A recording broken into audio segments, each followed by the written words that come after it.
Saya hanya prihatin ya, kalau kita mau menegakkan good governance, clean government, ya yang begini-begini ya harus diberantas dari awal. Ya, Prabowo sebagai presiden elect mengatakan bahwa tidak boleh menyalahgunakan jabatan, tidak boleh menyalahgunakan wewenang, tidak boleh mencatut nama saya, menang harus jelas dan benar. Tetapi apakah dia mau melakukan itu? Makanya saya selalu mengatakan ada kontradiksi di dalam diri pemimpin yang mendapatkan kekuasaan dari arena comberan. Itu masalahnya. Bagaimana dia kemudian bicara tentang good governance, clean government, menang secara adil, demokratis dan lain sebagainya. Karena seperti ngomong tentang hal yang sifatnya paradoksal ya. Itu soalnya sama daerah sekalian ya. Jadi nothing to do dengan apakah ini soal menerima atau tidak mengakui kekalahan ya. Ini adalah soal yang terkait dengan bagaimana kita menegakkan good governance dan clean government. Itu salah satu obsesi saya. Bagaimana negara ini bisa bermartabat, melakukan pemilihan dengan cara yang bermartabat. Bayangkan, ini baru satu gelanggang ya, pemilihan kepala daerah, Pati dan Jawa Tengah. Nanti tempur itu antara klan Jokowi ya, kemudian klannya Megawati PDIP, klannya Gerindra Prabowo, dan mereka adu kekuatan ya, adu pengaruh, adu uang, adu massa. Sayang sekali kan pilkada kita menjadi pilkada yang brutal ya, pilkada yang menampilkan hal-hal yang tidak patut sesungguhnya. Belum apa-apa sudah begitu ya. Sobat semuanya, ya inilah yang membuat kita prihatin ya. Jadi kalau sekedar bahwa yang namanya memberantas korupsi itu hanya omon-omon doang, ya bisa semua orang. Tapi coba bayangkan ya, walaupun kita doing nothing, tetapi orang kemudian menggunakan nama kita. Karena apa? Karena budaya korupsi, kolusi dan nepotisme itu sudah terjadi. Dan ini kita tidak tahu kategorinya apa. Apakah korupsi, apakah kolusi, apakah nepotisme. Yang jelas ya, dalam aturan itu sobat era sekalian, kepala desa dilarang berpolitik. Kepala desa dilarang berkampanye. Nanti orang bilang kan belum dimulai kampanyenya. Nah, itu lain pemikiran Sontoloyo namanya. Ya, itu adalah sebuah larangan yang berlaku sepanjang yang bersangkutan menjabat kepala desa. Mau musim pemilu atau tidak musim pemilu, yang bersangkutan tidak boleh terlibat dalam kegiatan politik, terutama berkampanye untuk calon-calon kepala daerah, legislatif dan tentu saja presiden dan wakil presiden. Jadi tadi sobat era sekalian ada menyebutkan bahwa ucapan terima kasih. Coba bayangkan.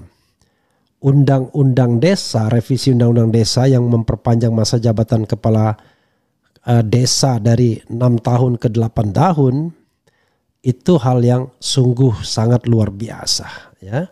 Jadi mereka menjabat satu periode itu 8 tahun. Dan ini seperti berkah atau seperti hadiah kemenangan pilpres.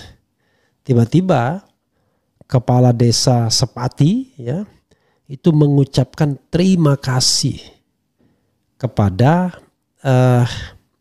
Prabowo Subianto, kemudian Sufmi Dasko Ahmad dan Sadewo atau Sudewo, anggota DPR dari Partai Gerindra. Kita tidak tahu siapa yang menggerakkan, tapi yang jelas ini kalau Prabowo Subianto serius memberantas korupsi, yang begini-begini tidak boleh ada. Jadi sederhana kan kalau kita mau melihat keseriusan, the seriousness for combating corruption. Ya seperti inilah. Jelas-jelas korupsi, jelas-jelas kolusi, karena kepala desa tidak boleh. Oke, pertanyaannya adalah banyak hal ya yang bisa kita tanyakan. Salah satu yang menggelitik dan yang menarik itu adalah ada apa di Hotel Merdeka. Ya, setelah ini ke Hotel Merdeka segala sesuatunya sudah disiapkan di sana. It is including money, ya kan? Itu juga masalah. Apakah yang dipersiapkan juga uang? Ya, kita tidak tahu apa yang dipersiapkan. Kalau yang dipersiapkan uang itu berarti sudah suap namanya. Oh, itu cuma uang sekedar uang jalan dan lain. Tidak bisa kalau kita mau menegakkan good governance dan clean government. Coba kita cek satu-satu ya. Siapa itu Prabowo Subianto kita sudah tahu. Sufmi Dasko Ahmad ini adalah wakil ketua umum Gerindra, orang yang paling berpengaruh di lingkaran Partai Gerindra, dan yang jelas ketua tim transisi. Pokoknya tangan kanan Prabowo Subianto di legislatif maupun di Gerindra. Barangkali soal kedekatan Sufmi Dasko dan Prabowo hanya bisa dikalahkan dengan kedekatan dengan keluarganya sendiri, terutama Hasim Joyo Hadikusumo. Sudewo atau Sudewa tadi, STMT ya, adalah politikus Indonesia yang menjabat, ini saya lihat di Google ya, politikus Indonesia yang menjabat sebagai anggota DPR RI selama 2 periode. Dalam periode keduanya di DPR RI, ia mewakili Partai Gerindra dan daerah pemilihan Jawa Tengah 3 yang meliputi Kabupaten Grobogan, Kabupaten Blora, Kabupaten Rembang, dan Kabupaten Pati. Ya. Jadi kelahiran 11 Oktober 1968, usia 55 tahun. Pendidikan Universitas Diponegoro. Kemudian lahirnya 11 Oktober 1968. Jadi sobat era sekalian, mungkin ini yang dimaksud dengan Sudewo itu ya, STMT. Jadi lulus SMA Negeri 1 Pati, ya benar juga nih orang Pati ya. Kemudian lulus S1 Teknik Sipil Universitas 11 Maret, lulus S2 Teknik Pembangunan Universitas Diponegoro. Ketua Himpunan Mahasiswa Teknik Sipil Universitas 11 Maret, Ketua Keluarga Besar Marhainis ya, walaupun Marhainis tetapi ke Gerindra, Wakil Ketua Persatuan Insinyur Indonesia 2001, Koordinator Tim Ses Pilkada Pacitan 2005, Anggota Dewan Penasihat Fokker Desi 2007, Koordinator Tim Ses Pilgub Jawa Tengah 2008. Ketua Bidang Pemberdayaan Organisasi DPP Partai Gerindra 2019 sampai sekarang. Rupanya karirnya itu sebelumnya adalah PNS Departemen Pekerjaan Umum Kanwil Jawa Timur, PNS Dinas Pekerjaan Umum Kabupaten Karanganyar, kemudian berhenti wira swasta, kemudian anggota DPR Partai Demokrat. Awalnya Partai Demokrat 2009-2013. Kemudian sekarang anggota DPR RI dari Partai Gerindra 2019 sampai sekarang. Itu ya yang disebut tadi. Sementara Ahmad Lutfi yang disebut ya, mudah-mudahan tidak keliru orangnya. Irjen Pol Dr. Andes Ahmad Lutfi SHS STMK adalah seorang perwira tinggi Polri yang sejak 1 Mei 2020 menjabat sebagai Kepala Kepolisian Daerah Jawa Tengah. Ahmad Lutfi merupakan lulusan dari Sepa Milsuk Polri tahun 1989 yang berpengalaman dalam bidang intelijen keamanan. Kelahiran 22 November 1966, usia 57 tahun ya. Sepertinya dia mau pensiun atau sudah pensiun bahkan atau persiapan pensiun untuk memasuki gelanggang pilkada, sepertinya begitu. Kalau tidak salah ya, karena nama Ahmad Lutfi ini banyak sekali, cuma ini kan Kepala Kepolisian Daerah Jawa Tengah, jadi relevan ya. Ahmad Lutfi merupakan lulusan dari Sepa Milsuk Polri tahun 1989 yang berpengalaman dalam bidang intelijen keamanan. Jabatan terakhir Jenderal Bintang 2 ini adalah sebagai Wakil Kepala Kepolisian Daerah Jawa Tengah. Kemudian mulai menjabat 1 Mei 2020 dan bahkan sebelumnya Wakil Kepala Kepolisian Daerah Jawa Tengah 8 Maret 2018. Jadi udah sangat lama di Jawa Tengah ya. Oke. Jadi sobat daerah sekalian, kita boleh saja berkampanye ya, tetapi tidak boleh menyalahgunakan kekuasaan, tidak boleh melanggar undang-undang.